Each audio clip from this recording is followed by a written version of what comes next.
thanks for joining us here at the North Central Weed Science Society Extension Symposium.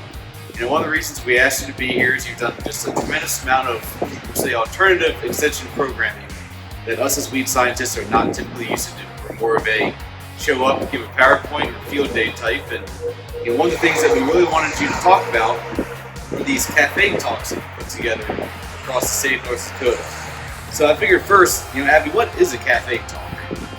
Well, I ask myself that all the time because sometimes it seems like this all started out of just me needing to learn about agriculture.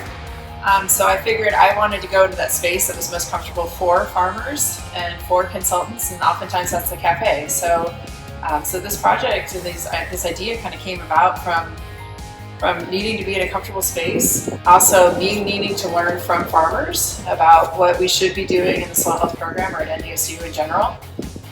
And then farmers telling me that they may have questions, at a field day, but then they're going to go home and they're going to think about more questions, and they're going to want another opportunity to come back and ask those questions in another setting relatively quickly after the first one. So that's kind of the Cafe Talks came up every other week, same location, same place, same time, just to have those conversations. All right, and let's go into a little bit more detail. For those not familiar with the Cafe Talks, how would you say these are different than showing up, giving a talk with the PowerPoint slide to a room full of 100 people? I think they're very different because oftentimes the ones you've been at too, where they last more than 2 hours sometimes, with questions and ideas being shared. So oftentimes when I go to a meeting now and I'm there presenting for 30 minutes and then I leave, I miss that interaction and that dialogue and those questions and ideas that are brought up. So I think they're definitely more conversational, and I think that's maybe where we need to be in extension and having these conversations versus me telling them what they should do on their farm.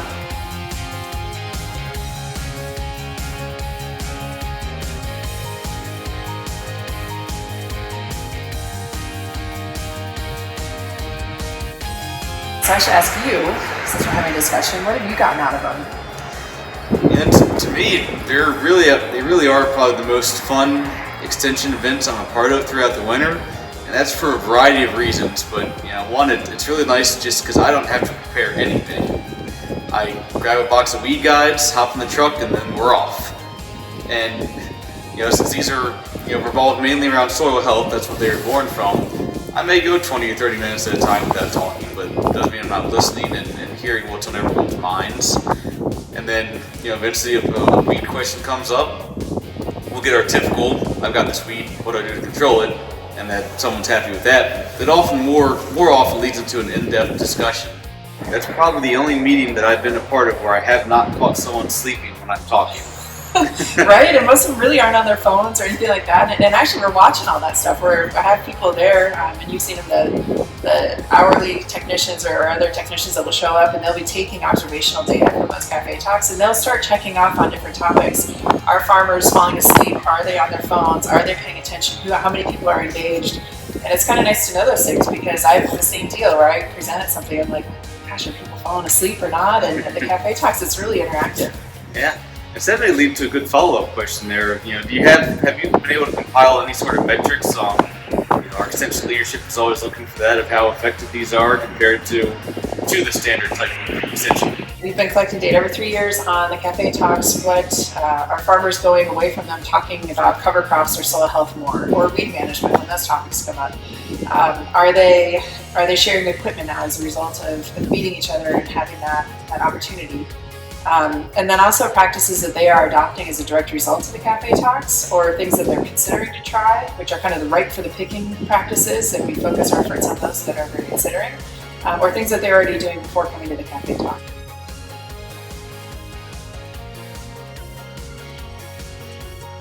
What has the general reception for these cafe talks been like? From the beginning to now we're here in October, but it feels like December. Right, it's freezing. I think the general reception is that people they enjoy them. I'm getting more emails from county agents that want to host them. We've now, this last year, we started engaging our research extension centers and hosting them as well because we're pulled in so many different directions that we can't possibly commit to all of these cafe talks because they take an immense amount of time. So engaging some of the local county individuals, but then also the RECs to start hosting these where you and I can go to different ones but not be able to get them all the time is a really good approach. And so, one of the things that we're all thinking about, of course, in 2020 and at this symposium here in December, is we've had to adjust things for COVID.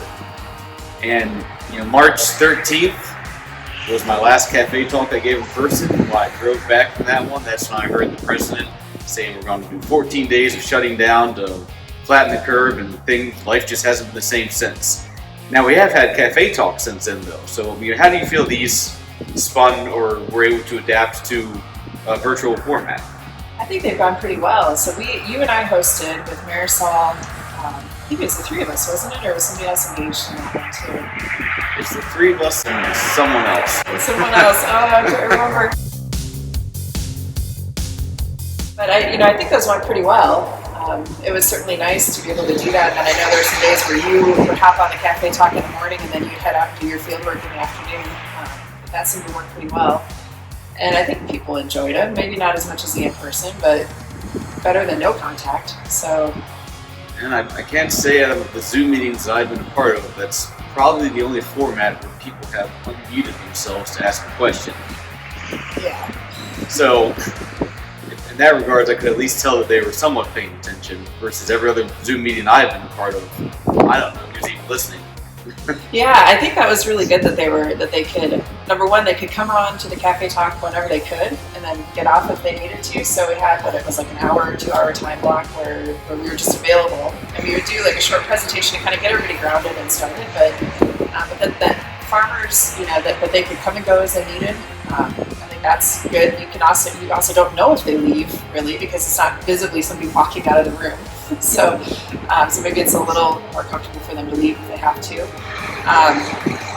But yeah, I think that we had the chat box, and that was really active. So I think when we had 3 or 4 of us actually hosting the meeting, that we could have this conversation and dialogue, and somebody could always be watching that chat box too. And I think that makes a difference in the success of these talks.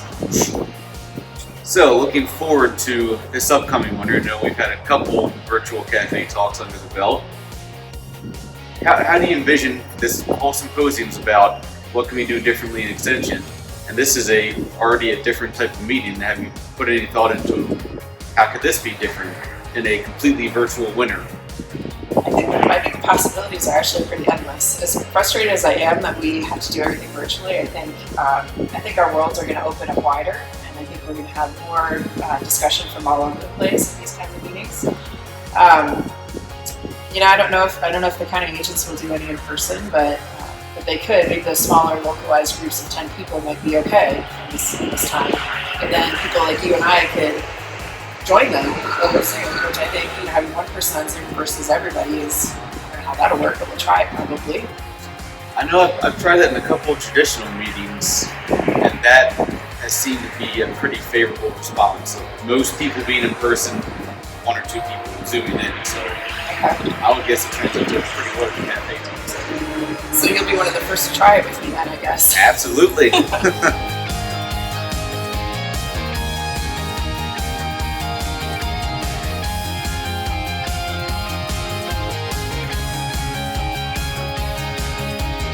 Social media, I think, is pretty critical. Gaining a following on Twitter for reaching farmers, on LinkedIn for reaching other professionals, on Instagram for reaching just general public. I think those are pretty critical outlets for information. This fall, we did do quite a few, Tailgate Talks, which I think I subconsciously pulled from University of Nebraska. And what they were doing, these short videos where you're on a tailgate and you're talking about some kind of concept. And so we've kind of done that where we've been in the field talking with the farmer, talking with consultants on tailgates, what we're doing now, even though it's freezing. But anything that's going to create a really comfortable, laid-back environment, I think is what we're going to try to do. And then what I'll do over the winter, I think, is take some of this video footage that we collected this fall, and unfortunately for some that may be too late to collect that information, but repackaging some kind of information and then releasing it a week at a time. So you're not bombarding people with 10 videos in one email, but you're releasing one video in week 1, and a second one in week 2, maybe 3 in week 4, and just kind of getting that information slowly out as we can't be visible, but we can certainly take some of the content we do have and start releasing it. Also encouraging our county-based system, our agents, to get some of these devices that we're using today, these tripods and gimbals, thing and microphones that you could set up, and then encouraging them to have 3 or 4 farmers in a discussion with them and record it. And then they can easily edit it and then send that out to on social media. So I think social media is going to be a huge thing this winter, carrying us through. And then anytime you can live host events and avoid the recorded PowerPoints, I think would be critical. So encouraging videos, encouraging events that are hosted with panels. It adds a little cost, but it's still probably cheaper to buy a bunch of food at a meeting. It's true. If you want anything about specialists, we need to increase our food budget this year, so we're not getting fed. Right, I know. But maybe we'll all lose a little weight. I don't know. So now that Joe and I are done filming the Tailgate Talk, I'm actually back in my office and I've warmed up a little bit. I had the heater on my feet for a while. But Joe and I really wanted to show you what these things could be like in a relaxed environment, maybe that is more comfortable for farmers to see or interact with. I think the message that I have for everyone moving forward from here is to just give it a shot. If you start these small discussion groups, the first year or 2, you might get 7 people, 5 people, but those 5 people that you're going to connect with in that first year, some of those are my best cooperating farmers that I work with today. Those ones that I actually had a lot of time to interact with them one-on-one in that cafe and build that relationship. So don't discount that, because extension can't always be about big numbers. It can be about personal connection and trust. But in saying that, after, I don't know, what has it been, 6-7 years since we've been doing the cafe talks, those numbers have grown. I think we had about 87 people attending a cafe talk up in Park River, and we still ran it like a cafe talk, like a discussion that was happening where we didn't prepare anything. We didn't, sure, we brought some extension booklets and things that people could take home with them, but we didn't have a script. We didn't have a PowerPoint. We just showed up and said, we're here, let's talk. And so, and you can do this with 87 people, it's possible. I would just make sure you have a couple of specialists with you so that you have people that can share their voice throughout the room. But I think on average, what we're getting at our cafe talks is probably between 30 and 40 people, which is a great size. And that's also what we're getting at our virtual format when we are hosting these online. And so that's really actually a good number for discussions. But I just want to say that when you're starting cafe talks, if you're getting into it, number one, choose locations that farmers are going to be comfortable. So how do you choose those locations? You actually ask farmers in an area that you feel like you're really starting to break ground in and build connections with, and you ask those farmers, where would you want to meet? And they'll suggest it, and then they've got buy-in if they tell you a good place or that has a good burger or whatever, once we can meet face to face. And then, if you just have a few people there, it can be a very good thing, because you're going to form some very impactful and meaningful relationships with others. And then as you continue to expand that, just try to remember people's names when you show up, or at least, if you can't remember their name, just know that you've seen them before, and be very, very welcoming into that discussion. And then you're going to get people talking, and it's going to work really well. Now, if you're going into a new area, there were some areas that I went to with cafe talks where I was extremely uncomfortable, and I don't know if that's because of the soil types or because of I had a difficult time in some places kind of getting into that community. What I did is I asked a few farmers from other areas to go with me and to participate in those cafe talks and get the discussion going, and that was a really good, important role for them. It built additional trust and strengthened our relationship, but it also gave me some comfort, because I had a few people there that I kind of planted that I knew had been to a cafe talk before, or I knew that they were going to help drive the discussion. So that's one little trick you could try. Also, bringing a couple of specialists with you is a good idea. One thing I will say is that I try to keep all the cafe talks predominantly farmers. So for example, in my organization or in my field, we can tend to get a lot of people from universities or with other educational groups filling up those meetings. So for example, 10 farmers and then 10 people from either NDSU or from like a soil conservation district staff or NRCS. And what I did was in those relationships with those other organizations, I said, listen, if you could just send one representative from your organization to that meeting, and then they can fill everybody in after they come back, but let's just try to keep it so it's 90% farmers in that room, and that they're extremely comfortable sharing information. And most were very respectful of that, so that would be something I would encourage, as well as kind of a second tip for getting these cafe talks started.